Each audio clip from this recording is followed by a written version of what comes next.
Hola Pisces Sun, Aquarius Moons, welcome to your 2020 Sun Moon reading. When you review it is when you're meant to see it. It doesn't matter the time of year. I'm doing them in requests in the comments. So put up your requests in the comments.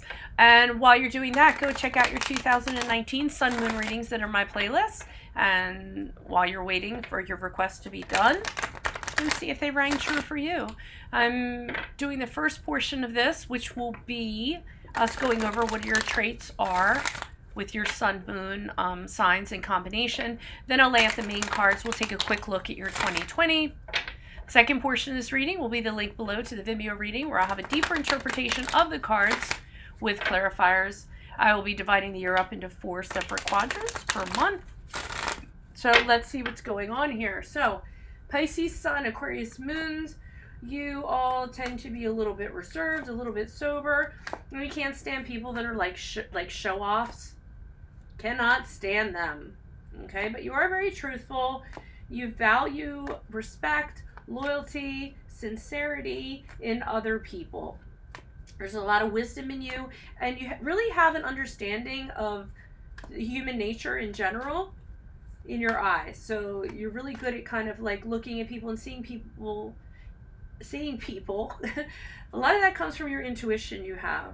Alrighty, you have a tendency to put out or project concern and sympathy for people. It's just like your way that you have about you. Okay, you're forever the missionary, you're revolutionary, you're someone who wants to change society or make society a better place. This is usually what results from this combination. A lot of you are interested in science. A lot of you are interested in things that intrigue you, things that you have a thirst for human knowledge and learning more about it. You can be really inquisitive intellectually, but then you have social concern too. And you have social concern, and that goes along with the Pisces part of you, which is very compassionate, very kind, very deep. Okay, so to me, it's confusing, but it's a good combination.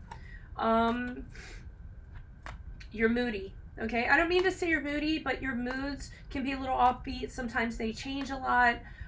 Sometimes you have a tendency to daydream, look a little kind of disheveled, like you just arrived from another place or another planet. You like to experiment. Okay, experimentation, that kind of goes back to the science part of you. You're into conceptual pursuits, and you'll go through all of them until you kind of find one that works for you.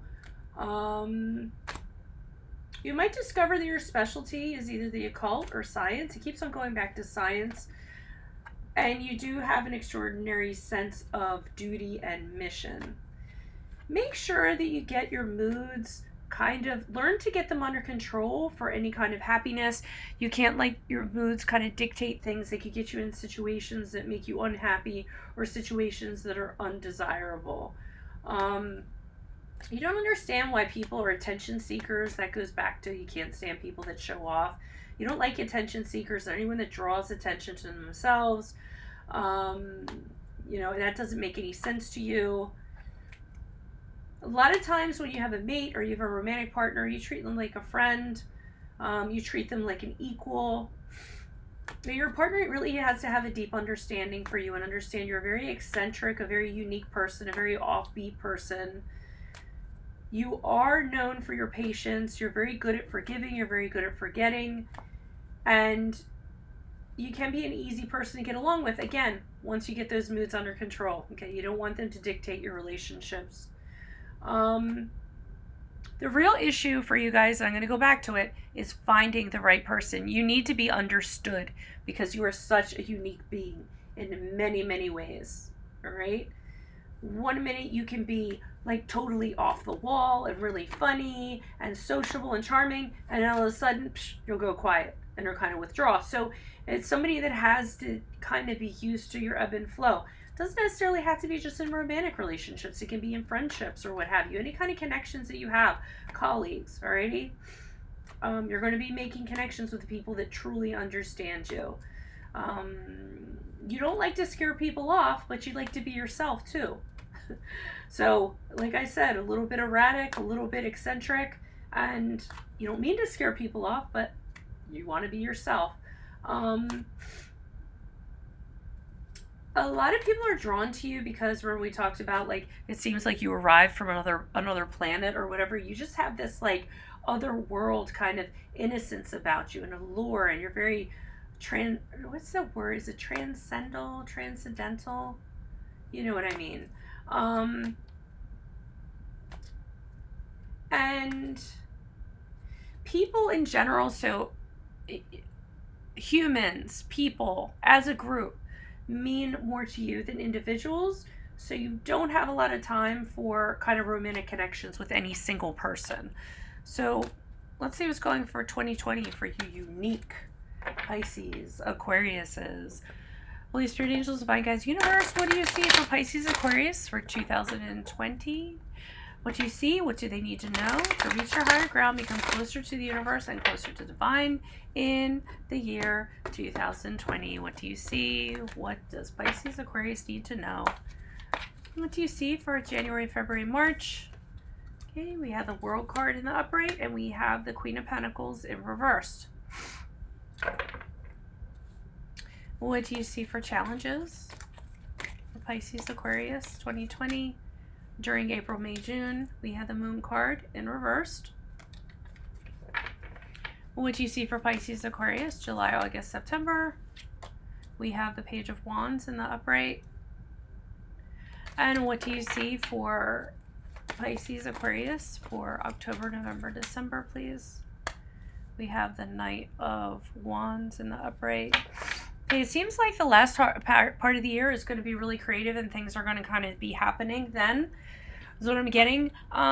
January, February, March, I'm seeing you kind of closing up an area of your life. So closing up a chapter. I feel like you've gotten everything that you can get out of something, okay? You're complete. You are done. You're really anxious to do something new. Might be anxious to travel. Might be interested in seeing the world. You want to move on to something at a very grand scale. You want a new challenge. You're thirsting for it as you come into the new year. But the problem is, I don't feel like you have the finances in order to do so. Just because we have the Queen of Pentacles here. And I feel like not only do you not have the finances to do so, I feel like you're financially dependent on somebody else, okay? You might still be living at home. You might be dependent on the family or what have you. But I feel like in order to go on to this next chapter, you're going to need money in order to do so. And I don't feel like you're in a situation where you're capable of doing that at this time, January, February, March. We move into April, May, June with the Moon card in reverse, which is the card of Pisces, which is your sun. And I'm feeling like this is where you're addressing a lot of issues, or you have addressed a lot of issues and you're kind of putting them in perspective and you're starting to figure things out. The negative things in your life are starting to pass out. Your inner confusion, you're starting to have clarity now. Knowing a direction you're going in, you're dealing with a lot of emotions that might have been preventing you from doing something, and you're understanding how those negative emotions have prevented you or are stopping you from moving forward. So I just feel like you're going to be dealing with a lot of stuff in April, May, June, kind of sorting it out and getting it figured out, and getting clarity as a result of it. So we move into July, August, September. This is where I think things really start to take off because we have the Page of Wands here. And the Page of Wands usually brings news that changes things. It inspires people. It brings about new ideas, new projects, new careers, new romance. But it's interesting that these two cards are right next to each other. And I'll tell you why when I get to the Knight of Wands. But the Page of Wands to me is the spark. It's not the action. It's just like the spark of something that needs to be fanned. Alrighty? So here the idea kind of comes up, or you hear about something, and this is going to create something for you that you're interested in, that you actually want to do. And it's very positive. It's something that like makes you kind of want to jump out of bed in the morning. Excuse me, allergies. In October, November, December, I'm seeing you take this idea and put it into action. Super enthusiastic about it. You're not really thinking about, you're deciding, okay, I'm not going to think about what I'm scared about. I'm not going to be fearful. I need to act now. Be careful not to be hasty or impulsive. I mean, it's okay to think things out a little bit, but you do make a decision, and I feel like you do rush forward and you're very excited about it. So again, new project, new romance, new something. And I think that the end of the year really starts to take off. So look for July on for things to kind of pick up after you resolve whatever you need to resolve in the first half of the year. If this resonates with you, consider a personal reading. Make sure you click on the Vimeo link below. It'll take you to the second portion where I will pull clarifiers on this. Keep in mind, I'm on Facebook, Instagram, and I'm on the Instant Go app. If you need a quick answer to a question, you can do that on Instant Go. And check out my playlist for my 2019 readings, my compatibility readings. And please make sure you like, share, and subscribe in support of these videos. That'll, it's 144 readings. It's nice to kind of like see that people support this when I do it every year. So otherwise, I'll see you in the Vimeo reading. Bye.